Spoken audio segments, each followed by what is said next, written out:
Hey, what's going on, family? Welcome to a new video. And yeah, y'all see the title, man. Let's talk about buying properties without ever having to use the bank. Man, let's get it.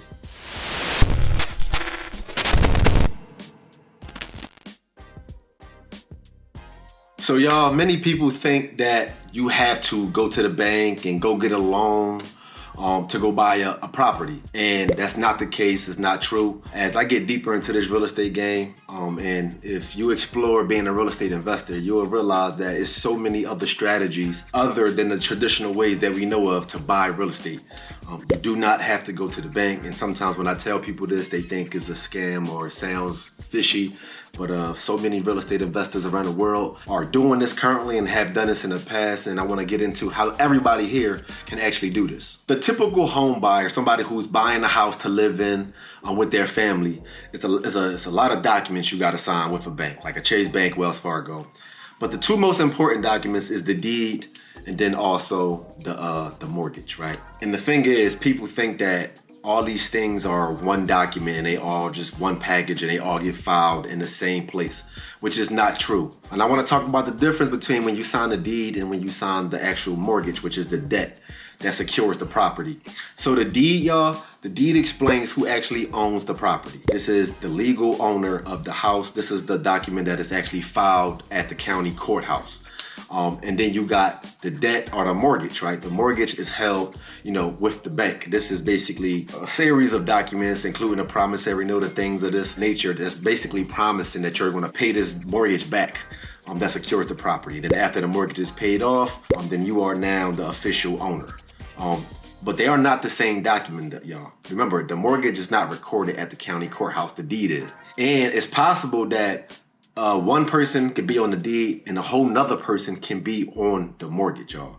And it's important that y'all understand that this is possible, because this is how we're going to get into how you can buy properties and how I'm able to buy properties, and thousands of other real estate investors around the country are able to buy houses without ever having to go to a bank and get approved for a loan. So the way you are able to do this is by when you approach a homeowner, let's say a homeowner who's going through some financial distress.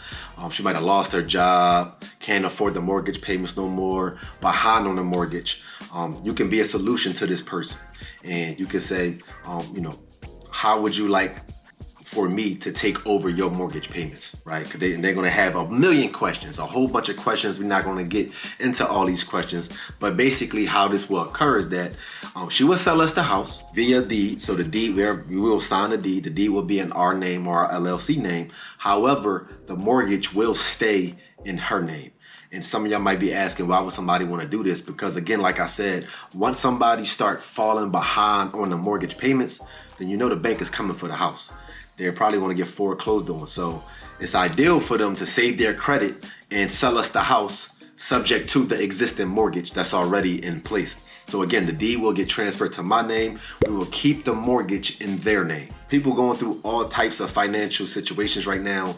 And right now, y'all, it's one of the best times in American history to do this strategy to buy real estate without ever having to go apply for a loan yourself. And real quick, some of y'all might be wondering, why would I want to, or any real estate investor want to go about doing this strategy? And it's because of the current state we in. We all know that interest rates right now, currently, is around the 7% mark, 6-7%. And that's with a good credit score. However, it's a wave of foreclosures coming through from people who purchased properties back in 2018, 19, 20, 21, and some of 2022. And we all know back in, just literally 4 or 5 years ago, people was overpaying crazy amount of money for these properties, and people losing jobs left and right. So they can't afford these mortgage payments no more. The good thing is, like I said, today, the mortgage payment is 6-7%. People who got a mortgage back in those years was at 2-3-4%. Real estate investors love cheap debt. We want to buy the properties with the cheapest debt as possible. Why would we want to go get a new loan for a new property at 6-7% interest when we could take over somebody else's loan at 2-3-4% interest? So that's why we love, and that's why most real estate investors right now is going this route when it comes to buying real estate. Because again, buying a house right now, even an investment property, it mess around be 8% interest. And start affecting your cash flow and your profits. So we want to go get the people who got the 2, 3, 4% mortgage interest rates so that we are able to profit more. And also, these are people who need our help. They're in a financial situation where they can't afford the mortgage no more, and there's no better way to buy properties than using that strategy. And again, that is called subject to the existing mortgage. That strategy is when a homeowner have a mortgage in place, but we also can do the same thing with people who own properties free and clear, which is definitely easier.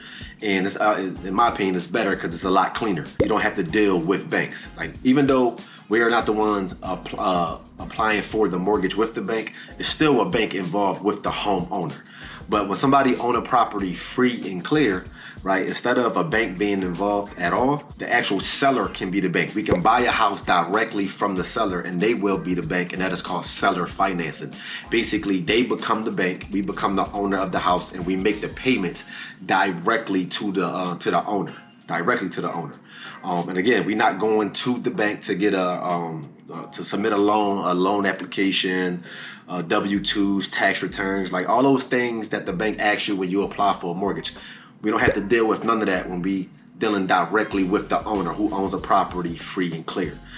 So over the past, I would say year and a half, I've been focusing and lasering in on doing properties and buying properties this way because of the current state being, again, with these high interest rates. We want to kind of try to avoid getting the 7-8% interest rate right now. And they are the two ways. And of course, right, it's a lot of things in between, and contract, right, having the right contracts and knowing how to locate these property owners and things of that nature that we can get into.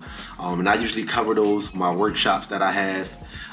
Most of the time, my workshops are on Wednesdays, not every Wednesday, but they are usually on Wednesdays at 7 o'clock Eastern Standard Time. So if you're interested in learning more about that, make sure y'all register for my free workshop. I go into, way more detail than I did on this video.